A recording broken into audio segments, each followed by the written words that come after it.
Hello my dear lovely students, मैं आनंद कुमार कर अपने YouTube channel A current classes India number 1 से आपके बीच उपस्थित हूँ।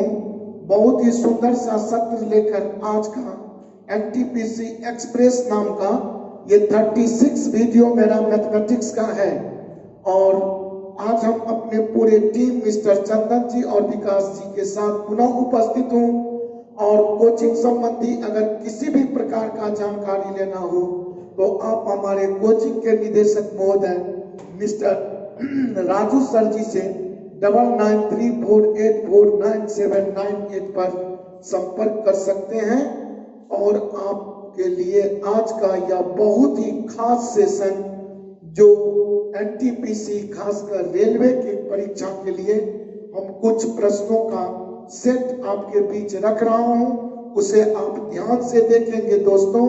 और साथ ही आपको ये भी जानकारी दे दूं कि अगर आप न्यू व्यूअर हो तो हमारे चैनल को सब्सक्राइब करना नहीं भूलेंगे ताकि मैं कोई भी वीडियो अपलोड करूं तो आप तक प्रथमतः पहुंचने में कोई विलंब ना हो। तो आइए दोस्तों, बिना देर किए हुए मैं आपके साथ चल रहा हूं। पहला प्रश्न जिसके 4 ऑप्शन आपके सामने, ए में 1600 रुपया, बी 1800 रुपया, सी 2400 रुपया और डी 2000 रुपया रखा हुआ है। और प्रश्न हमारे अंक गणित का विशेष चैप्टर साधारण ब्याज से बहुत ही लोकप्रिय और मोस्ट इंपॉर्टेंट क्वेश्चन के ग्रुप में से लिया गया है। 4000 रुपया की राशि को 2 भागों में साधारण ब्याज पर उधार दिया गया। यदि एक भाग पर ब्याज की दर 8% वार्षिक हो तथा दूसरे भाग पर यह 10% वार्षिक हो, यदि कुल वार्षिक ब्याज 352 रुपये मिले हो तो 8% वार्षिक दर पर कितना धन दिया गया था। ऐसा प्रश्न दोस्तों जब भी पूछे तो तुरंत आप नोट करेंगे डेटा। टोटल धन लिया गया 4000 जो मेरा प्रिंसिपल है, 2 भागों में उधार दिया गया। एक भाग लगाया गया है 8% पर और दूसरा भाग लगाया गया है 10% पर। अब देखिए कि यहाँ कुल वार्षिक ब्याज 352 रुपया है और हमें 8% का वार्षिक दर पर कितना धन लगाया गया ये हमसे सवाल किया गया है। तो आपको ध्यान रखना है कि जिस रेट परसेंट पर पूछे कि कितना धन लगाया गया है उसे छोड़कर संपूर्ण धन को द्वितीय रेट परसेंट पर आप इन्वेस्ट करके 1 बरस का ब्याज निकाल कर देख ले तो 4000 का हम अगर 1 बरस का ब्याज निकालो तो 10% के दर से आना चाहिए 400 रुपया, जबकि प्रश्न मेरा 1 बरस का दे रहा है 352 रुपया। तुरंत देखेंगे कि ये 400 और 352 में कितने का अंतर है। तो आप देखेंगे मेरे साथी कि ये 48 रुपया या 48 रुपीज का डिफरेंस है। हम पूछूं कि ऐसा क्यों डिफरेंस हुआ तो कहेंगे कुछ लगाया था 8% पर लेकिन हमने सबको लगा दिया 10% पर। तो इस दोनों में आप देखेंगे तो 8%, 10%, 10%, 8% के बीच मेरा डिफरेंस हो रहा है 2% का, लेकिन मेरा डिफरेंस हो रहा है 48 का। 2 से अगर काट लूं तो 24 दूनी 48, 24 से 100 का गुना करेंगे 2400, सबको लगा दिया था 10% पर और इस तरह मेरा अंतर बराबर जो अंतर आया उससे 1 यूनिट का वैल्यू मेरा 8% पर लगाया गया धन निकल गया और मेरा ऑप्शन बहुत ही आराम से 2400 रुपया ऑप्शन सी बिल्कुल ही करेक्ट आ गया। मुझे पूरी विश्वास है कि इस प्रश्न को आप समझ गए होंगे। 4000 की राशि थी, कुछ लगाया 8%, शेष लगाया 10% पर। 1 बरस का ब्याज 352 रुपया है, मुझे 8% पर लगाया गया धन पूछा था। हमने संपूर्ण धन को जिस पर पूछा हो उसको छोड़ देंगे, बाकी पर संपूर्ण धन इन्वेस्ट कर देंगे। 4000 का 10% का इन्वेस्टमेंट 400 रुपये का वार्षिक ब्याज दिखाएगा, जबकि वार्षिक ब्याज प्रश्नानुसार 352 रुपये का है। ये दोनों में डिफरेंस है 48 का। ऐसा क्यों हुआ? तो रेट परसेंट में डिफरेंस के कारण। तो रेट परसेंट में डिफरेंस मेरा 2% का आ रहा है, लेकिन डिफरेंस मेरा 48 का है। कह के 2% अगर 48 है तो 100% मेरा 2400 होगा, और इस तरह मेरा यह छुपा हुआ भाग 8% फाइंड हो गया। चलिए दोस्त, बिना देर किए हुए आपके साथ मैं दूसरे प्रश्न पर एक्टिविटी कर रहा हूं, और सेकंड प्रश्न आपके साथ आपके मोबाइल स्क्रीन पर ये रहा। जी हाँ दोस्तों, दूसरा प्रश्न आपके मोबाइल स्क्रीन पर दिख रहा होगा। दूसरा प्रश्न के 4 विकल्प भी दिख रहे होंगे। ए में XYZ इक्वल टू 1, बी में Z square equal to XY, C में X square equal to YZ, और डी में Y square is equal to ZX। प्रश्न पुनः साधारण ब्याज के चुनिंदे लिए गए हैं, चुनिंदे प्रश्नों में से एक। यदि समान वार्षिक दर से समान समय के लिए X रुपया का साधारण ब्याज Y रुपया हो तथा Y रुपया का साधारण ब्याज Z रुपया हो, तो निम्न में से कौन सा कथन सत्य है? तो आपको 4 में से एक कथन का चुनाव करना है कि इसमें से सत्य कथन को पहचानिए कि क्या है। तो आइए मैं आपको समझाऊं कि अगर समान वार्षिक दर से समान समय के लिए X रुपया, तो X रुपया के लिए R% से, अगर T समय के लिए हम समान दर रखूंगा, फिर सेकेंड स्टेप में भी टाइम मान लिया T, तो इसके लिए साधारण ब्याज बोल रहा है Y रुपया, पुनः कहता है Y रुपया का इसी R% से समान दर ही न रखना है, समान दर से समान समय T के लिए अगर ब्याज हो Z रुपया, तो हमें संबंध बताने के लिए अगर इसे इक्वेशन फर्स्ट और इसे इक्वेशन सेकंड समझ लूं, और इक्वेशन फर्स्ट में अगर डिवीजन कर दूं इक्वेशन सेकंड से, तो इस परिस्थिति में आप भाग की क्रिया में R% T आपका ये दोनों कैंसिल हो जाएगा, तो यहाँ बच जाएगा आपका X बट्टे हुआ है, और इधर दाहिने तरफ RHS में बच जाएंगे Y बट्टे Z। अब अगर दोस्तों देखेंगे तो Y का Y से गुना आपका आ जाएगा Y स्क्वायर, और Z से X का गुना आपका आ जाएगा ZX, और इस तरह आपका बहुत मजे में ऑप्शन डी बिल्कुल ही सही आ जाएंगे। और मुझे पूरा विश्वास है कि आप इस प्रश्न में कहीं भी किसी प्रकार का परेशानी नहीं देखे होंगे। X रुपया का साधारण ब्याज Y रुपया था, Y रुपया का साधारण ब्याज Z रुपया था, जबकि वार्षिक दर और समान समय दोनों कहने का मतलब इक्वल है। टाइम और rate percent for both same है, X रुपये के लिए भी और Y रुपये मूलधन के लिए रेट का परसेंट और टाइम दोनों में सेम हो, तो हम इक्वेशन 1 में इक्वेशन 2 से अगर भाग लगा दूं तो R% इंटू T कट जाएंगे, X बट्टे Y आपका LHS बचेगा, और RHS में Y बाय Z बचेगा। क्रॉस गुना करने से Y स्क्वायर बराबर ZX आपका फाइंड हो जाएगा। और इस तरह मुझे विश्वास है कि आप इस प्रश्न को बहुत मजे में समझ गए होंगे। और इस तरह दोस्तों ये दूसरा प्रश्न भी आज के सेशन का समाप्त हुआ। बिना देर किए हुए आपके मोबाइल स्क्रीन पर प्रश्न संख्या 3 ये रहा।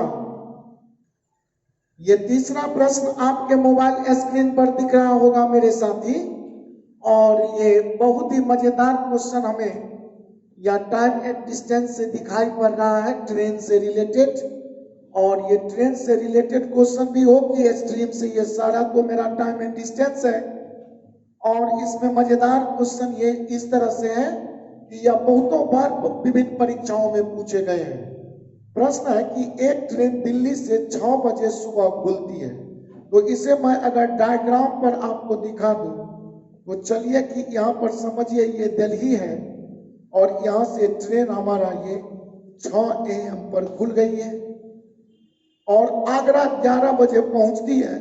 तो यहाँ से इस ट्रेन को समझिए आगरा पहुंचने में 11 बज गए तो 11 AM पर यह पहुंच गई। यह जगह आपका आगरा है। अब दूसरी ट्रेन आगरा से सुबह 8 बजे खुलती है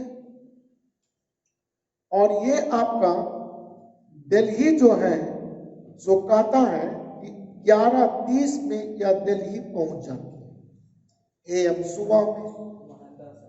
दिल्ली और आगरा के बीच की दूरी 8:11:30 में, यहाँ 11:30 में पहुंचती है।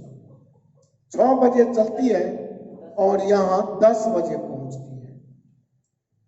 दिल्ली से जो ट्रेन आगरा के लिए खुली वह 6 AM पर खुली और 10 AM पर पहुंच गई। कहेंगे 4 घंटे का टाइम लगा। ये 4 घंटे का समझिए टाइम लग गया। और 8 बजे जो आगरा से खुली और दिल्ली 11:30 AM पर पहुंची तो यह 3.5 घंटे का टाइम लगा। 3.5 घंटा आपका 7/2 घंटा है। और ये बीच का डिस्टेंस दिया हुआ है कि यदि दिल्ली से आगरा के बीच की दूरी ये 200 किलोमीटर है। ये संपूर्ण दूरी आपका 200 किलोमीटर है। तो कहता है किस समय दोनों ट्रेनें आपस में मिलेगी या एक दूसरे को पार कर जाएंगी। इसके लिए कुछ भी नहीं करना है दोस्त। 6 बजे जो ट्रेन खुली और 10 बजे पहुंची तो 4 घंटा का वक्त लगा और 4 घंटा में 200 किलोमीटर की दूरी तय की है। तो 4 घंटा में 200 किलोमीटर तो आप मौखिक बोल सकते हैं चाल या स्पीड उसका 200/4 माने 50 किलोमीटर पर घंटा। और दूसरी ट्रेन जो आगरा से दिल्ली के लिए आई है वह 200 किलोमीटर की दूरी अगर 3.5 घंटा माने 7/2 घंटा में तय की है तो इसका चाल भी दूरी बट्टे समय तो 200/7/2। तो आप समझ सकते हैं 200/7/2 तो ये चाल मेरा हो जाएगा 400/7 किलोमीटर पर घंटा। दोनों ट्रेनें एक दूसरे के विपरीत आ रही है तो इस परिस्थिति में मैं दोनों का चाल जोड़ लूंगा। दूसरी बात, ये खुली है आपका 6 बजे सुबह में और ये खुली है आपका 8 बजे सुबह में। तो आप देखेंगे जब ये 8 बजे खुली होगी तब तक दिल्ली से आगरा वाली ट्रेन 6 बजे जो खुल चुकी वह 2 घंटा तक में आगे कितना बढ़ गई होगी। तो यह 50 किलोमीटर पर घंटा से अगर 2 घंटा तक चल गई होगी तो यह दिल्ली से आगरा वाली रास्ते में यह 200 किलोमीटर का नेट आधा 50 किलोमीटर की दर से 100 किलोमीटर तय कर ली होगी। तो बीच में अब जो 8 बजे इधर से ये आएगी आगरा से दिल्ली के लिए और यहां से ये चलेगी आगरा के लिए तो बीच में कहीं भी मिलेगी, लेकिन डिस्टेंस दोनों तरफ से मिलन स्थल तक तो 100 किलोमीटर बचेगा। और हम टाइम यहाँ फाइंड कर लेते हैं तो 7×5 = 35 और 400 का मतलब 750/7 बराबर 100/t। काट लेंगे 5 दूनी 10, 5 से 15 × 5 = 75, 15t बराबर आपका 7 दूनी 14। तो इसीलिए t बराबर 14/15 घंटा का 60 से गुना कर ले तो 14 चौका 56 मिनट होगा। और यहाँ 8 बजे ये भी खुली, 8 बजे इधर के लिए खुली, 56 मिनट का टाइम लगा। तो मिलने का जो समय होगा वह 8:56 AM पर दोनों ट्रेनें मिल जाएगी और मेरा ऑप्शन डी बिल्कुल ही दोस्तों सही आ जाएगा। और ऐसे प्रश्न का हल क्विक एंड फास्ट करने का सिर्फ यही तरीका है कि दोनों ट्रेनों को संपूर्ण दूरी में लगने वाला समय से भाग देकर दोनों का चाल निकाल कर जोड़ दें। और पहली ट्रेन मतलब वो होगी पहली ट्रेन जो टाइम में पहले खुलती है। बाद वाली ट्रेन जो दूसरी ट्रेन है, उस दोनों टाइम के डिफरेंस में 6 AM और 8 AM में 2 घंटे का डिफरेंस है। तो 2 घंटे में 6 बजिया ट्रेन जो होगा वह कितनी दूर चले जाएगी? तो 50 किलोमीटर पर घंटा से 2 घंटे में 100 किलोमीटर चली गई और संपूर्ण दूरी दिल्ली और आगरा के बीच का 200 किलोमीटर मेरा प्रश्न दे रखा है। तो 100 किलोमीटर चल गई तो 100 किलोमीटर ही न बचा मिलने का दूरी। तो वह दूरी रख कर नीचे टाइम निकाल लें। टाइम जब आपका फाइंड हो जाए तो आप यहाँ से 8 बजे और यहाँ से भी 8 बजे दोनों ट्रेन एक दूसरे की तरफ चली है। आप टाइम को जोड़ देंगे, सीधा कहेंगे 8:56 में हमें दोनों ट्रेन एक दूसरे से मिलती हुई नजर आएगी। और इस तरह आपका दोस्त या तीसरा प्रश्न भी आपका बहुत इंपॉर्टेंट ट्रेन से रिलेटेड समाप्त हुआ। चलता हूं मैं नेक्स्ट क्वेश्चन चौथे के तरफ और देखा जाए आपके मोबाइल स्क्रीन पर प्रश्न 4 ये रहा। जी हाँ दोस्तों, प्रश्न संख्या 4 आपके मोबाइल स्क्रीन पर दिख रहा होगा। यह ट्रिगोनोमेट्री से लिया गया क्वेश्चन है और इसे हम बहुत ही सुविधाजनक तरीके में देखेंगे। sin square 1 degree plus sin square 5 degree plus sin square 9 degree plus देकर dot dot sin square 89 degree. ऐसे प्रश्न का हल के लिए आपको टेक्निक समझा दूं।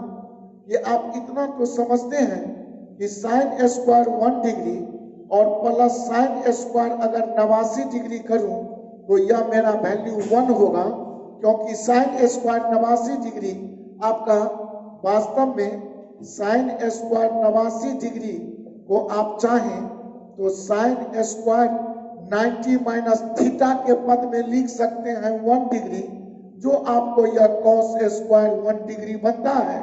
और इस तरह sin square 1 degree plus cos square 1 degree मेरा 1 हो जाएगा।